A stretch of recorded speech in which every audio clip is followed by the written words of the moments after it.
Hey guys, welcome to another episode for Not For Broadcast. I'm Danny K. This is the second episode, so if you haven't seen episode 1, go on ahead and check out the video that should appear in the corner. There it is. I had to look at my camera there. So it should appear in the corner right now. Make sure you guys go check out my good friend RevSven, who gifted me this game. And the results of our work here today will be in the next video, so make sure you guys do that.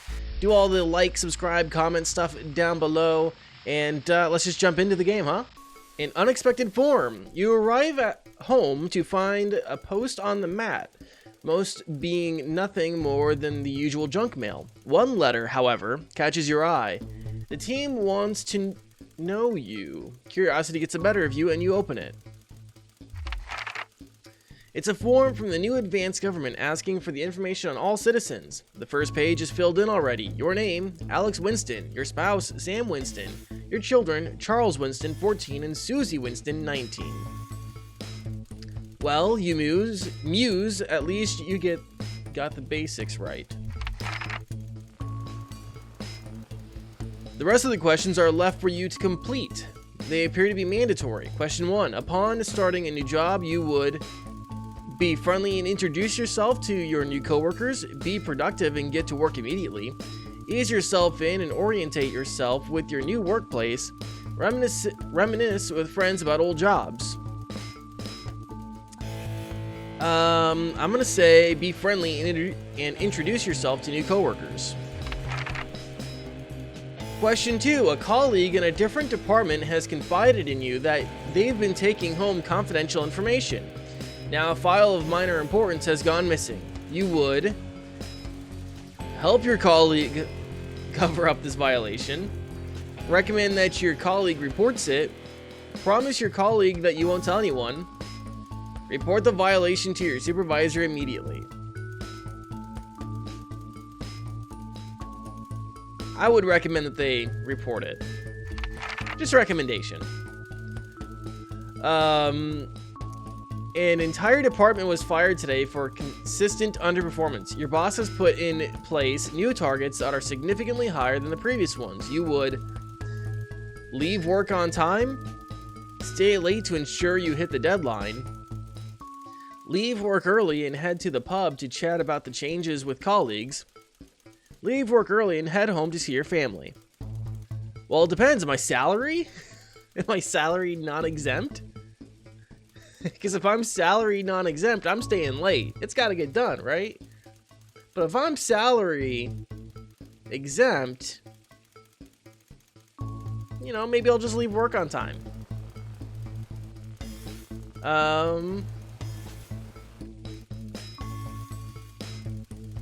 You know, because I got to rack up that overtime. I'm just going to say leave work on time.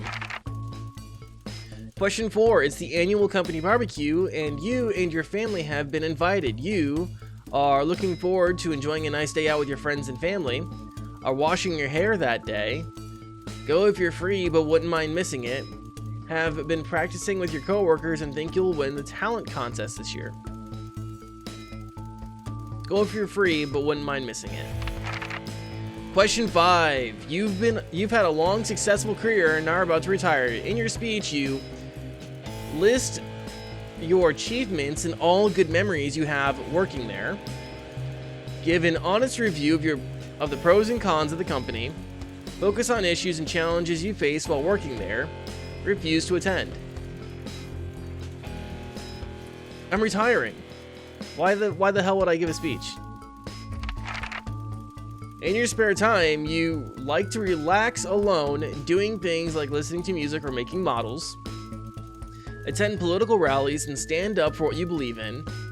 Encourage and support your children with their hobbies. Play in your local sports team. I guess like to relax alone, doing things like listening to music and making models. Your ideal holiday getaway would be surrounded by natural beauty, getting away from the strain of the daily grind, exploring somewhere unfamiliar, and discovering new experiences and challenges. Structured day out at a theme park, bursting with thrills and attractions for you and your family. A romantic getaway with your partner to a tropical island paradise.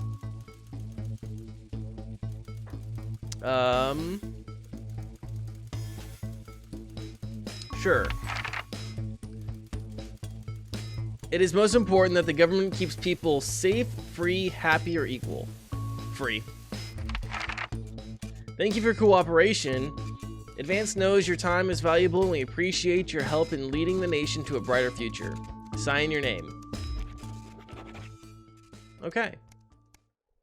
Day 6, a family matter. All right. It's late. Sam and the kids have gone to bed. You're just drying up your favorite coffee cup, a worn-out souvenir from your first trip together. The print's faded. The goofy face is still making you smile. A knock at the window brings you back to reality. There in the garden, clutching a gaudy neon green suitcase, is Chris, Sam's sibling. As soon as you let him in, they sit at the kitchen table, visibly stressed. Chris takes a deep breath. I'm so sorry for bursting in so late, Alex, Chris stammers. But I need a favor and you're the only one I can ask. No problem. What's going on? You must have seen all this crazy advanced stuff. The Assets and Wealth Act, they're calling it. Taking people's hard-earned money to fund the lazy. It's bullshit. You've never seen Chris this agitated. Okay. I'm not saying the 1% or whatever don't have stupid money, Chris adds hastily, but they can't afford it. People like me, we're going to lose everything.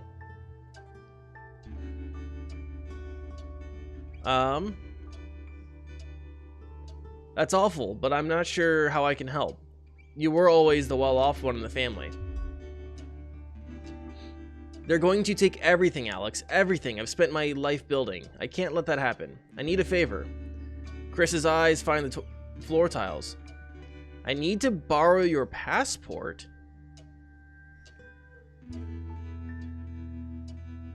My passport? Why? They've taken mine in half the bloody countries, but people always say you and I look similar, so Chris is pacing now. I need to leave before it's too late. Once I'm out, me and my money will be safe, but I need to go now before they freeze my accounts. Please, Alex. Oh, wouldn't ask if I had any other choice.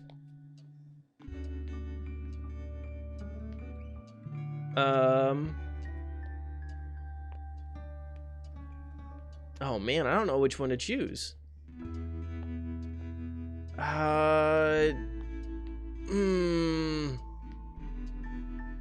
This is so tough.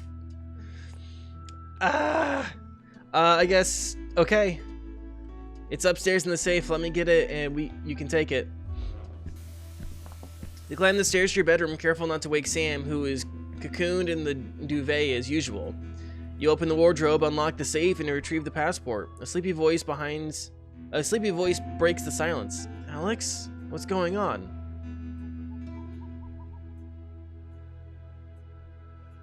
Nothing, sweetheart. Don't worry about it. Go back to sleep. Sam seems unsure. Are you sure? What are you doing in that safe? I'm sure, it's nothing. Don't worry about it. I'll be up to bed shortly. You close the safe and head back downstairs to find Chris at the table fidgeting. They jump as soon as you re-enter the kitchen. So, have you got it? Yes, here. Good luck and everything. For the first time, Chris smiles. It's infectious. Thanks, I really appreciate this. I'll get back in touch once I'm safe out of this country. Chris takes the passport and, breathing a sigh of relief, grabs the nigh-on fluorescent suitcase and heads out into the night. You head to bed, hoping you can prise some of the duvet away from Sam without waking them. Day 8, the fallout.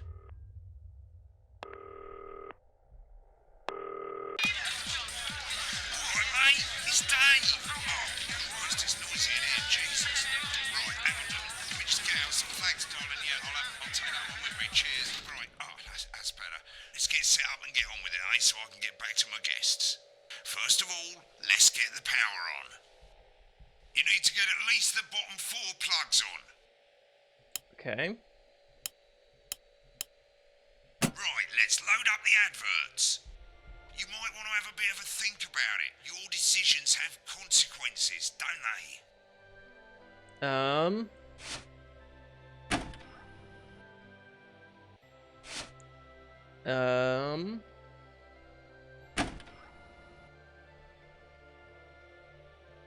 Should we play? Is this toy safe? Right,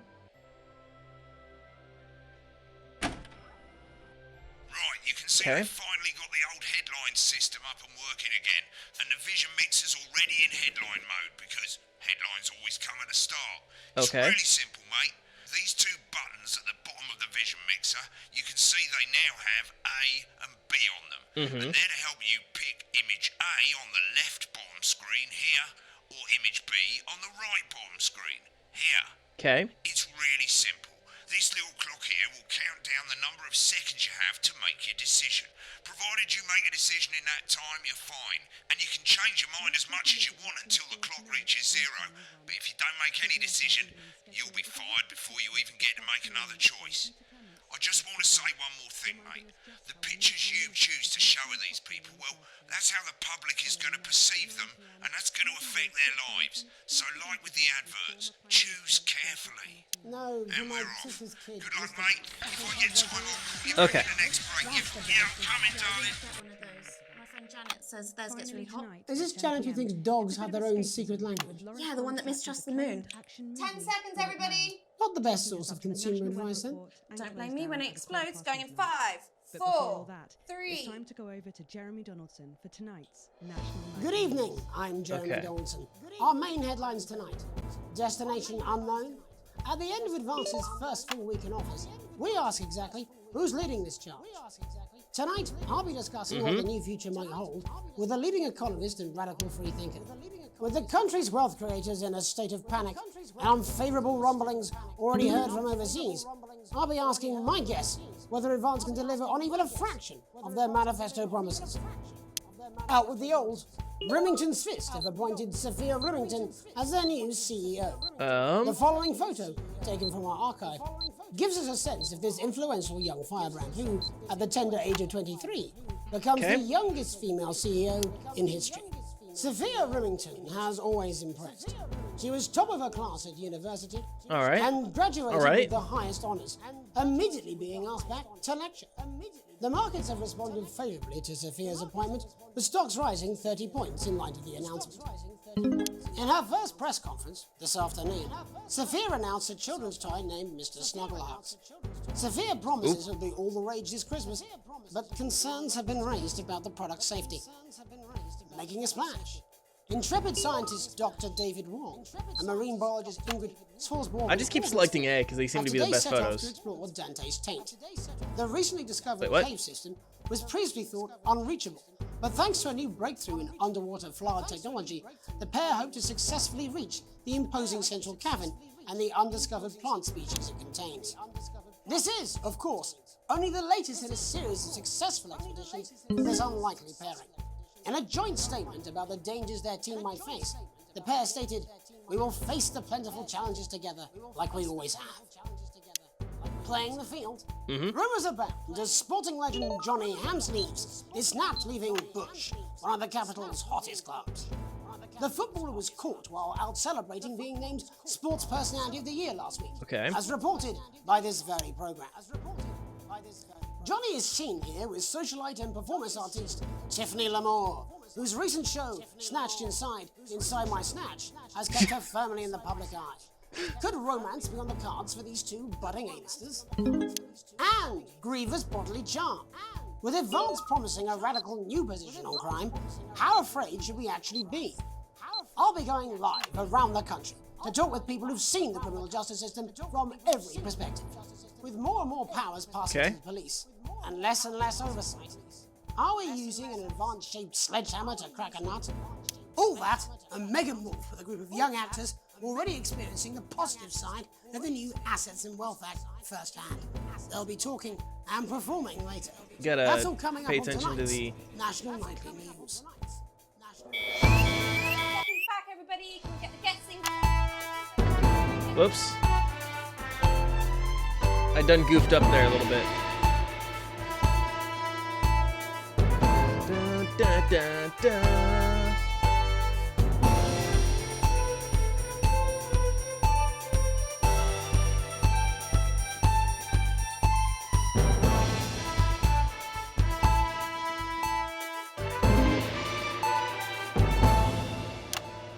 In the wake of the government's swift enactment of the Assets and Wealth Act, we're talking about Advance's first week in office and what the new future holds.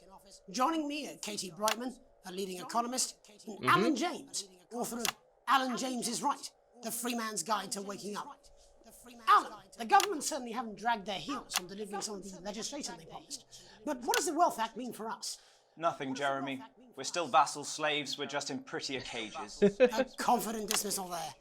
Katie Brightman, do you agree? I'm afraid I don't, no. Okay. I think that So far, Advance so good. have realised that the current economic system of unlimited, unending growth is untenable, so they're changing things up. There I agree with you. They're moving to the next steps in the grand plan. Grand plan, Alan. It's all in my book. Alan James is right, Jeremy. We're to become the great herd. Ignorant, sterile, and short-lived. That's what they want. Or perhaps Advance have just realised that if we carry on the way we Okay. are, we will destroy ourselves So far, and so this good. planet in No a swearing. mad orgy of consumption, if you'll excuse the colourful metaphor. Yes, orgy is the right word.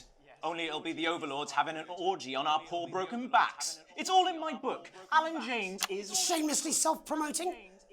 Katie, how do you think the rest of the world will respond to this new approach? I think they're watching carefully. Advance are the most disruptive threat that the world powers have faced since the last Great War. Yes, Katie's right. War is inevitable. Thank you, but that isn't And what this I- will not be a war like we've ever seen before. We're talking millions of deaths. We're talking high-tech weapons Okay. that can level entire cities. We're talking... Out of the wrong orifices? Mock me all you like, Jeremy, but when they murder your parents and they poison your food and they take you away to their camps All right. for hypno-brainwashing, we'll be laughing then. That might be a great way to sell books, Alan, but you know full well that isn't going to happen in a democracy. Democracy is dead. Yes, Advance are radical, and change is always frightening, but the truth is that the Wealth and Assets Act has made more than 90% of the population Okay, wealthier we're doing and so is good. on target to produce good a so far. permanent end to poverty. Bollocks! What this young lady doesn't understand, Jeremy, is that these are the same people. Maybe they've rebranded. Doing fine so far. But it's all a little circus act to keep us from seeing the tyrant behind the curtain. That's where you're wrong, Alan. For a start, they've mobilised the youth vote like we've never seen before. You say mobilise, I call it grooming. The grooming of an entire generation to walk happily into eternal bondage. They're like psychic paedophiles. But based on the facts, Katie, what are your predictions? The Assets and Wealth Act is only the first step. Advance now have a historic budgetary Okay, we're surplus, good, and as we're well as good. properly funding our public services, they're already funneling unprecedented amounts into scientific research in the arts. Or, as I call them in my book, Frankenscience and opiates. Like opiates, see? Can we get back to the issue at hand, please, Alan? This is the issue. It's all coming from the water, the chemicals, they're pumping it full of belief juice. Don't get me wrong, I want to see these changes, but only if they're sustainable. If Advance lose their power after spending half of our GDP on dismantling infrastructure, that could be catastrophic. The catastrophe is that they're succeeding. They've got us sat here talking about their puppet show. All right, we're running out of time. Quickly, Alan, what does the future look like to you? A bleak space where we've all been figuratively sodomized into submission. No, of course. Katie? We might be on the eve of a brave new world. God knows we need some change, but we need to be cautious. Let's walk forwards with our eyes open. Two very different visions of the future there. Alan James, Katie Brightman, thank you for joining me. When we come back, I'll be investigating law and order before Megan meets some beneficiaries of the Assets and Wealth Act. That's all coming up tonight on the National Nightly News. 1 minute back. You know, I think they might do some good. I hope so. Excellent, guys. Fucking fine, I tell you. How's it going? Actually, fuck it, I don't care. I hate the fucking news. Oh, bloody hell, I love this tune, though. All right, mate, see you later. Bye. I don't know what she meant by that.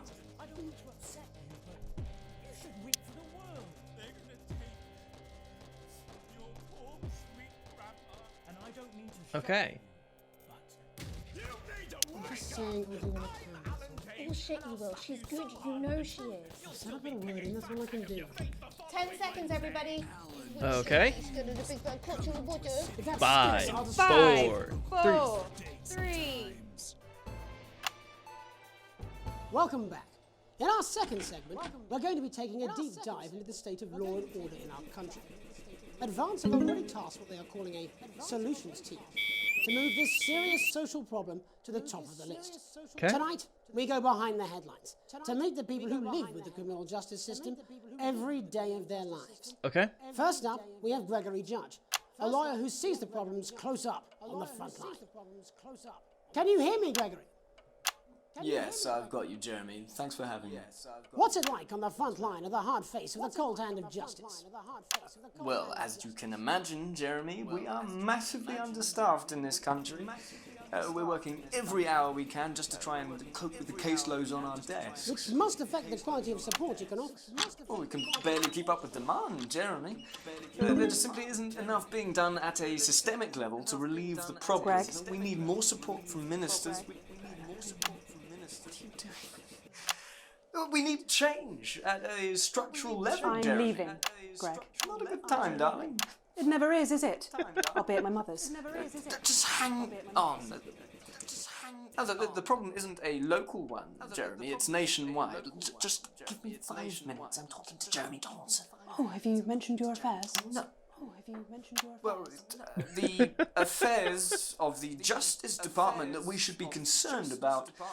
Hello, Mr. Donaldson. Hello, Mrs. Judge. We need legislation to relieve the pressure on our public Sorry servants. to interrupt the news, Mr. Donaldson. Can I have a moment to tell my husband I'm leaving him? Yes, I totally understand. Quite the picture of a burdened legal sector there. Gregory Judge, thank you for joining us. Next, I'm joined by Police Chief Constable Bob Peel, a man with a very different perspective on our nation's crime. Do you think there's a problem with the system, Bob? I'm sure we all do, Jeremy. I'm sure we all long for a return to the days when you could safely walk the streets of your community at night, looking in through windows and generally enjoying your neighbours without the risk of being terrorised by some thug with a knife. Or kosh. So you feel the streets simply aren't safe anymore? Where have we gone wrong, Bob? Well, that's not a simple question, Jeremy, but Still I doing think good. it all comes down to moral decay. We've diluted our culture and lost touch with what it means to be a citizen of this once great country. Also, as the vicar noted in Sunday's sermon, we probably shouldn't have banned hanging. And to what do you attribute this moral decay? Foreigners, gays and gypsies mainly. It's all in the Bible. Look, Leviticus clearly states that...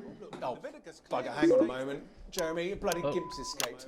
Delia, could you give me a little help, please, dear? As I was saying, Jesus didn't like immigrants much, did he? And just to be clear, you think it's the immigrants who are responsible for the moral decay? Absolutely, Jeremy.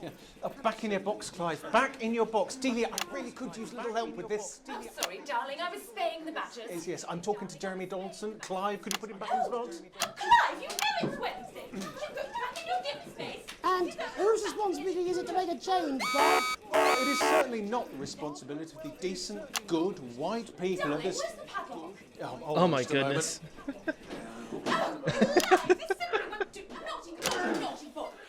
Clive, I am not having this again. Clive, I am not having this again.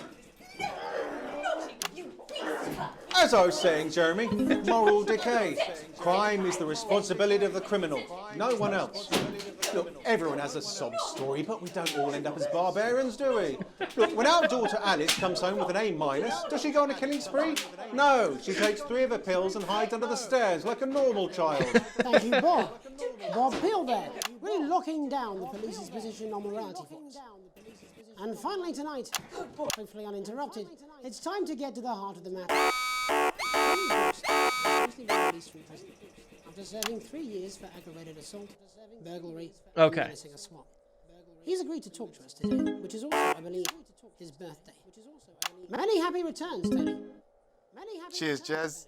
Call me Titwank Tony. Everybody else does. No, I'm not going to be doing that. Can you tell us what it's like in prison, Tony? Titwank Tony. Titwank. Prison's a mixed bag. Structure's quite nice, but It's a constant battle against institutionalisation, as you can imagine. And obviously, titwanks are quite hard to come by. I'm picking up that you're not alone there, Tony. Titwank, Tony. Yeah, sorry, my friends are throwing me a surprise party. Good bunch of lads. Okay, well, we're trying to get back to that party as soon as possible. First, let me ask you this. Okay. Do you feel that your time spent in prison helped to rehabilitate you in any way, Tony? Titwank, Tony. I don't think it's as easy as that, Jez. Yeah, I think asking that is an oversimplification. It sounds like it's getting quite busy there, Tony, but let's try and soldier on. Since leaving custody, have you been able to find a new job? Yeah, all the boys are in. Big Chris, Little Chris, and Vampire Chris. This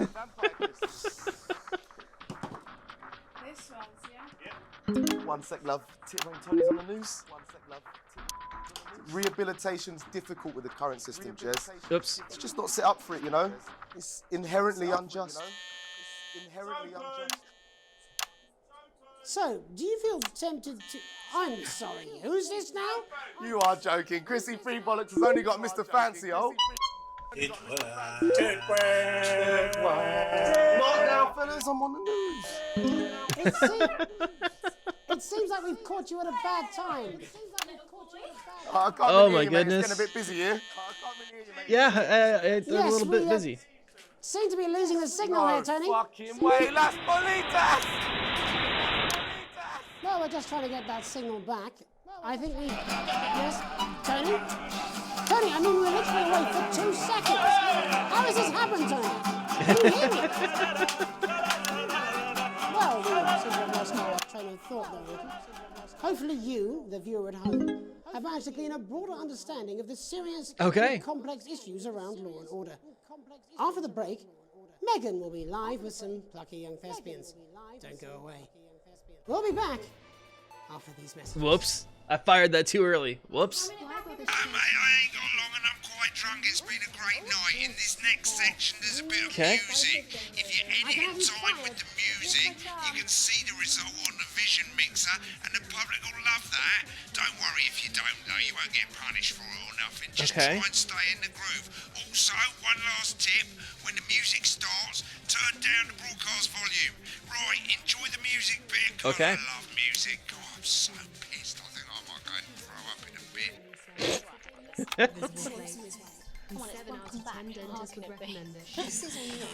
Okay. 10 seconds, everybody.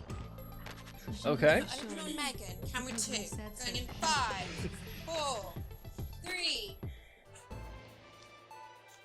Welcome to Black, I'm Megan Wolfe, and on tonight's Culture Spot, I'll be chatting with one of the first beneficiaries of the Assets and Wealth Act, a team of inspiring young people from Scritchford Sixth Form College, who today received a grant from Advance to take their play, Hey, Friendship, on a tour of local secondary schools. Welcome to you all.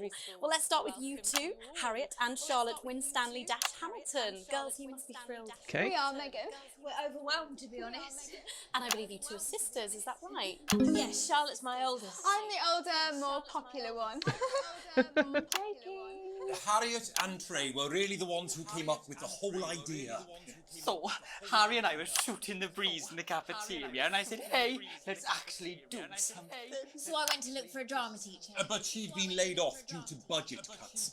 Fortunately, I directed a pantomime when I was at university, so I knew the ropes, as it were. Oh, right, yes, but you're the maths teacher, aren't you? Yes, that's me, Jeff Algebra, maths teacher. Maths is really important. Oh, thanks, Steve. Maths is really important. Yeah, thanks, Steve. As is theatre.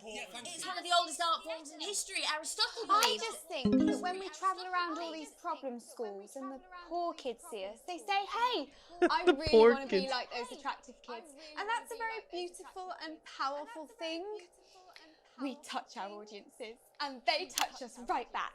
I suppose with a surname like Algebra, there was really only one choice of career for me. My wife, Angela, and I, we often laugh about it. Angela Algebra. Yes. Angela Algebra. Yes. We just want to bring a bit of song and joy into people's lives. And teach people about the difficult issues. The issues in the play are what really matter. And I think you're going to be showing us an extract from this play, aren't you? That's right. Put into context, I play a young first year who's having some troubles at school. Her character doesn't actually have a name, yeah, because in a way she's like all of us. It's like a metaphor. Maybe she's you at home, or like maybe she's you, Megan. Maths is really important. Yeah, thanks, Steve. Put it in, coach. Yes, thanks, Steve. Right, well, I'm going to have a little chat with your teacher while you run off and get ready. I can't wait to see it. That's it, that way. So, Jeff, when did you first hear about the grant? 2 days ago. A letter from Advance arrived at the school. Now, the headmaster thought it was all a prank, but his secretary retrieved it from his bin and brought it to me. Wow, how did you react? I also threw it in the bin. But then Harriet and Trey rescued it, and they rang the number at the bottom of the page, and next thing you know, we're on tour. Wow. Well, I think we can all guess That which way you'll be bad. voting from now on. Do you know what? It's funny because Angela and I don't usually vote. We're not very political. I'm a mathematician, of course, and she's a paraplegic mainly. But we did used to watch that Peter Clements DIY show back in the day, and so we thought, why not? Okay. Let's have a go with this whole democracy thing. Okay. And here we valley well are. Good stuff. Fucking brilliant! So, let's have a look at a short section of Hey, Friendship.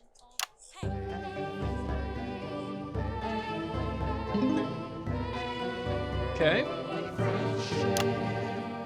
Dear Diary. I'm not sure I can take another day at this school. Another day of tears. Another day of fears. But still I walk the corridors alone.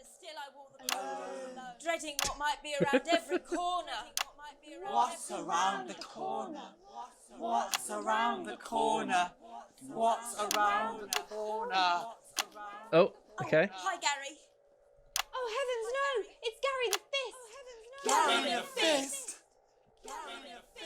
Going somewhere, little first year? Great! I've been looking for some poor victim to bully all morning. But will this make me feel better about my violent father? Excuse me. I'm Okay. late for maths. It's my favourite subject. And so important. Maths is for losers. What? Maths is for losers. My arm's stuck, coach. Just keep going for fuck's sake. Right. Oh. Maths is for losers. Now, give me your lunch money. Okay. Double lunch for me today, but why am I only truly happy when I'm eating? Not today, Gary the Fist. Not today. What do you mean not today? Who are you? What do you mean not today? My arm's free, coach. Brilliant, keep going. Right. Who are you to stand up to me? I'm Gary the Fist. And you're just a sad little girl with two gay dads who's all alone. That's where you're wrong, Gary the Fist. These are my two new friends. Vanessa is captain of the netball team. Yeah. And Blake owns a motorbike. Yeah. But I can't fight all three of you. And I don't have any friends of my own.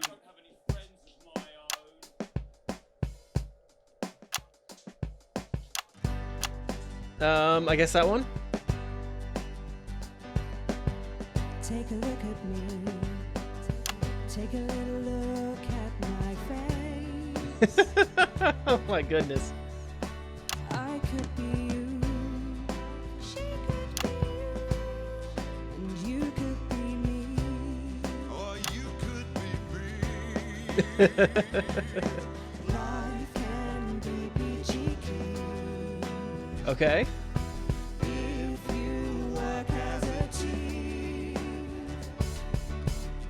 It's my choice to be mean. So stop now, make a different choice.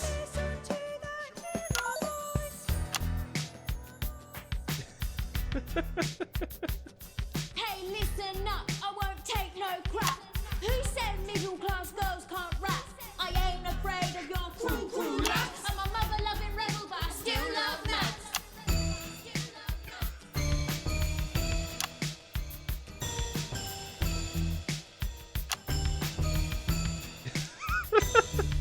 Hey, kids, I'm Gary the Fist. People think that folks like me probably shouldn't exist. but that's just prejudice. And I'd do better if you knew the way that I became Gary the Fist.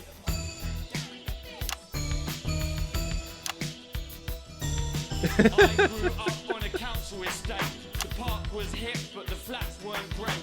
My dad used to come home drunk and late, and he'd hit my mum and for dinner he had to wait. Where's my dinner? It's not ready. Where's my dinner, woman? Don't make me ask you again. This is horrible. Hitting women is wrong. Hitting women I guess life's pretty hard on a council estate. Life's pretty hard on a council estate. Life's pretty hard on a council estate. Life's pretty hard on a council estate. Life's pretty hard on a council estate. Life's pretty hard on a council estate. Life's pretty hard on a council estate. Okay. It's so damn hard on a council estate. Life can be peachy. Yeah, yeah, yeah. If you work as a team. Just work as a team. It's your choice to be me. It's my choice. This is. So stop now, make a different choice. Ah, dang it. Friendship!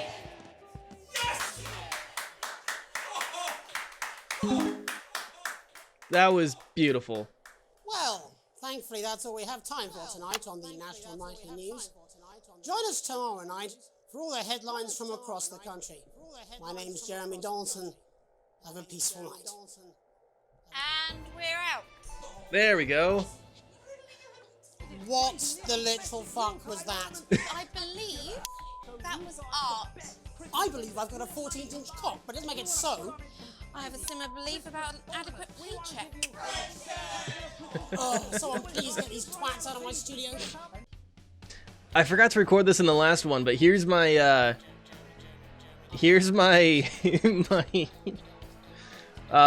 my final grade here. I got a C. B, E, C. Apparently just really bad second segment. Editing was apparently just awful. So I'll talk to you guys in the next one. Bye.